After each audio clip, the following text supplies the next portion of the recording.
Chuckloaf and the 1200 Films Podcast. All horror, all the time. Rating scale, as we know, at the bottom we got dumpster fire garbage, and then can't quite recommend, and then okay if desperate, and then put on watch list, and at the top we got put on top of the watch list. Unfortunately, there are no films that will be filling that top requirement. We do have 3 films to put in the dumpster fire garbage, though, and one that might even go below. As we know, we've been covering a lot of 2019 films, getting all pumped up for the 2019 top horror films of 2019. So far, just on this show, I have reviewed 22 films from 2019, and in this episode, we've got 6 more. And I've still got a ways to go, and it's already November. So, I gotta get the ball rolling. But, so let's get going. This first film is from 1994. Finally got around to watching Interview with a Vampire. First thing I realized is that Brad Pitt has come a long way as an actor, because he was not really very good in this. He was kind of one-dimensional, let's say. But it was fine, and then Tom Cruise showed up, and it got a little bit better. And then Kirsten Dunst showed up, and then it went down a notch. And then Tom Cruise completely evaporated from the picture, and then it went down another notch. And then the film trucked on for another 45 long minutes. But it wasn't horrible. I would say, okay, if desperate, if somehow you have not seen this film yet. I wouldn't say it's required viewing. It's not, Alien. It's Interview with a Vampire. The critic rating hit it at 62%, audience score of 86, just so you know. Apparently people love this. I don't know why. Moving on, 2019, we got Ma. Critic rating of 54%, audience score of 64%. Who wouldn't want to hang out with the older lady that buys you beer?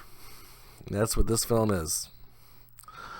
She buys the young kids beer, she invites them to hang out at her place, and they say, okay, let's do it. But Ma has some issues. Ma has his history. She's been abused a lot and embarrassed in her high school days, and does not really trust high school kids, but yet she opens her house for these parties. These kids, they get out of hand, and then she gets out of hand, and then she gets really out of hand. But it's an okay one-timer. I'd say it's okay if desperate. Again, I don't think I'll ever watch it again. But moving on, 2019, Piercing. This kind of got some underground buzz, so I moved it to the top of the list so I could get it in.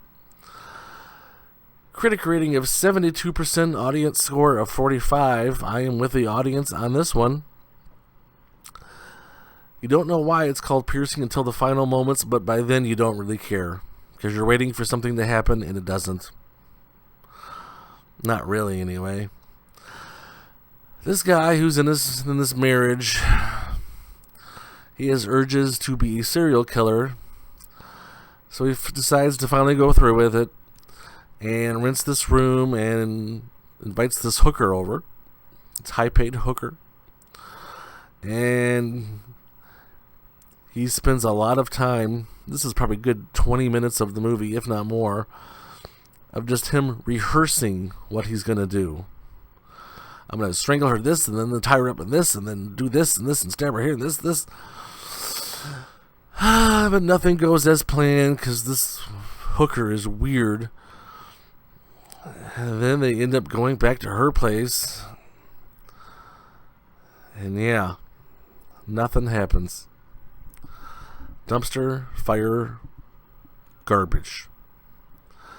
Then we go all the way back to our retro review for 1984, The Mutant.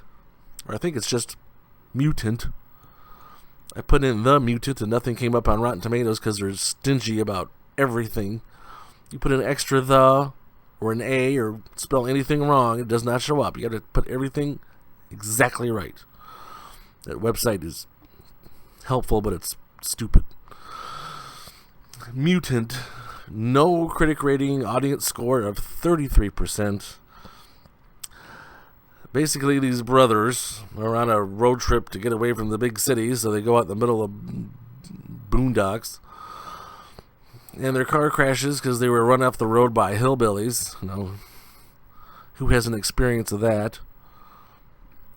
So they go to the nearby town and realize things are a little strange. People there are a little different. What's basically going on is there's progressively being all turned into zombies.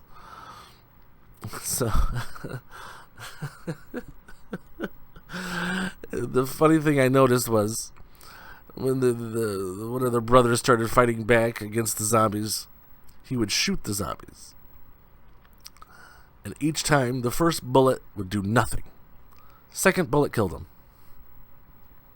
Somehow they're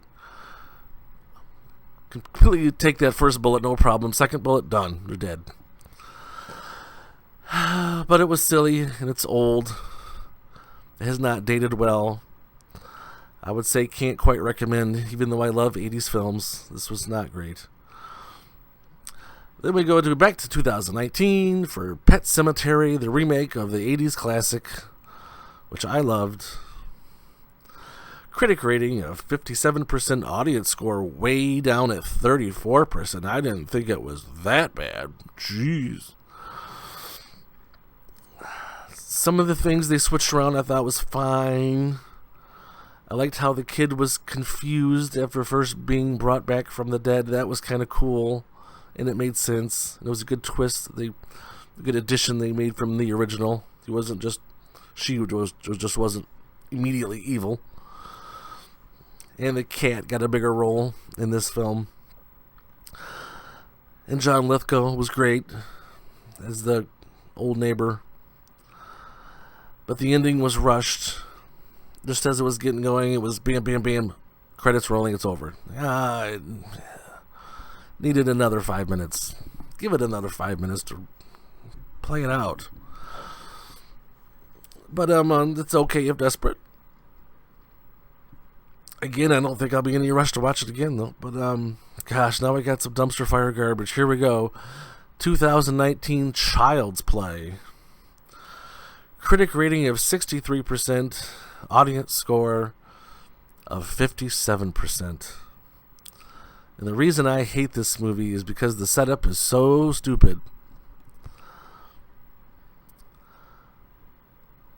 In the original,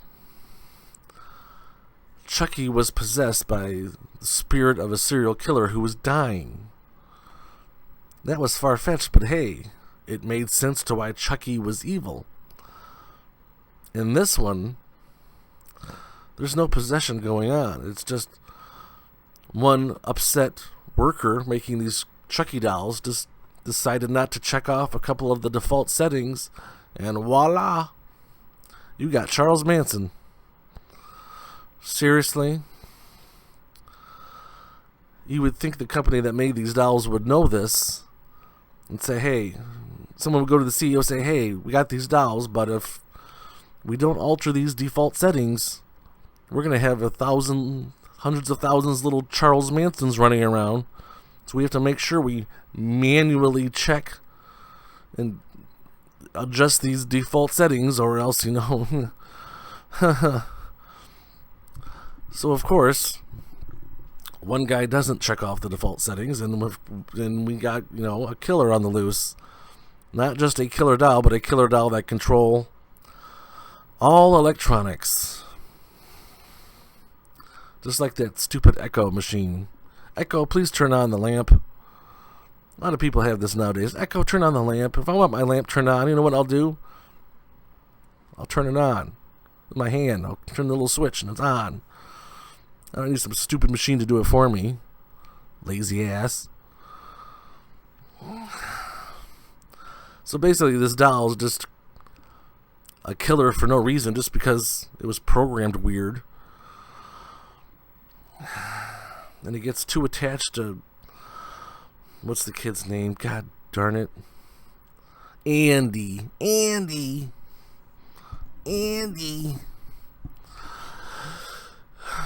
So when Andy's playing with his other friends, Chucky gets a little jealous and starts going on a killing spree. He doesn't really kill kids, it just kills the adults that kind of get in his way. And that part was fine, but gosh, when you realize the setup was so stupid, you just can't buy into it. So yeah, dumpster fire garbage on Child's Play. Gosh. Another dumpster fire garbage. 2019 High Life. Robert Pattinson. This had an audience or a critics rating of 83%. Audience score of 42.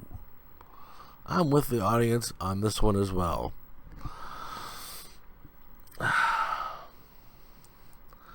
Co-star Juliette Lewis, who is now Juliette Binoche.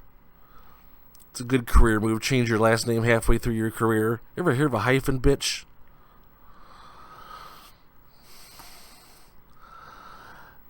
Basically, the first half hour of this film is Robert Pattinson playing with this small child in this spaceship, and they're all by themselves, and they're just hanging out. He's feeding her, singing to her, changing her diapers, whatever. This just goes on and on and on and on, and finally we get to some backstory. And boy, it takes its time telling that. There was these people on a ship going wherever, and they all disappeared eventually, and he don't tell you that till forever. Juliette Lewis is the kind of in charge. She's like a doctor, and she's running tests on everyone. And for some reason, they threw a 10-minute masturbation scene with Juliette Lewis Binoche, and she's in this weird hyperbolic chamber. She's like 50. So if that floats your boat, go watch this film. But gosh, this was the slowest thing ever. I fell asleep multiple times watching this film, I will not lie. But I did go back to try to see to where I left off, to see, hopefully, that I missed something good. I was disappointed 6 times. So complete dumpster fire garbage. This will not be the #1 film of 2019, High Life. Our feature review, 2019, The Wind. We got new neighbors. We bought the old Bergson cabin. Does it ever stop? Does what ever stop? The wind? I hear it whispering. This land. There's something wrong with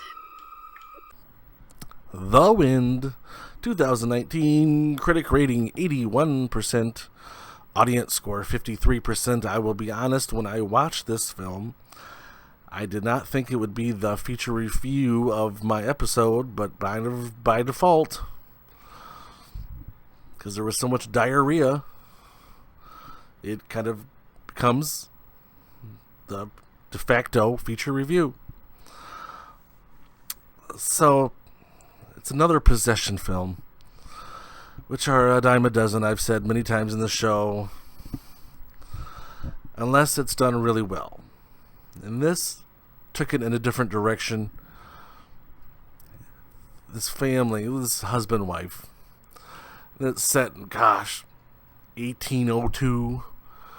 They're out in the middle of nowhere living their lives. They got a little bit of farm animals, and the husband goes away to hunt whatever, and that's just how they live. Then they finally get some neighbors that are maybe half mile away.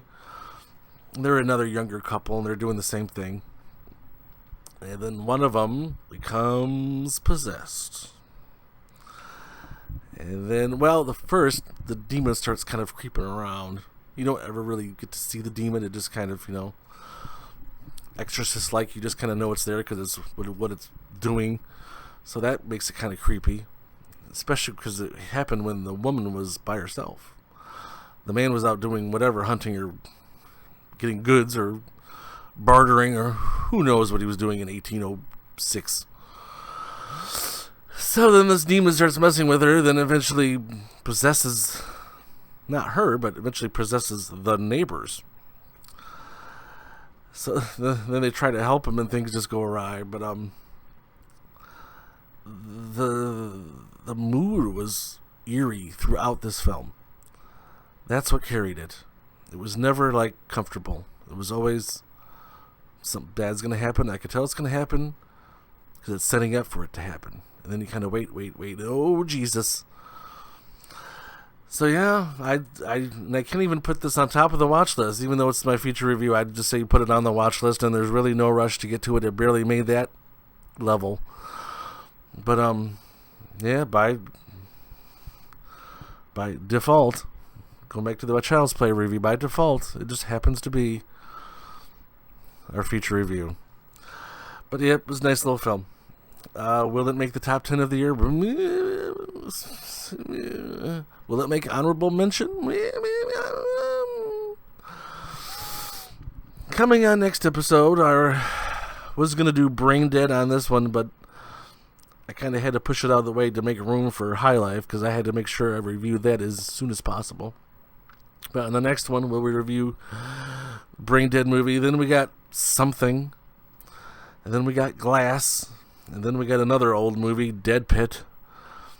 And we got Brightburn.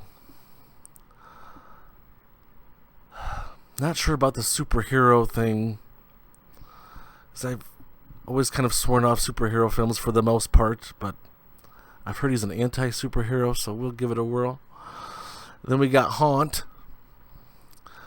If you want to watch Haunt for free, which is because it's on Shudder, use the promo code HMP. My buddies over at the Horror Movie Podcast are sponsored by Shudder, and if you use the code HMP, you'll get a free month. I'm using that right now, and that's how I'm going to be watching Haunt. And actually, I've used that code twice now, and it's worked both times. So I've got 2 free months out of it. Waka waka. We'll review that one. Then Unspoken came out a couple years ago. Then another one from the 80s called Paper House. Why we're reviewing this film is because it has a critic rating of 100%. We'll see about that. So until next time, y'all, I'll see you later.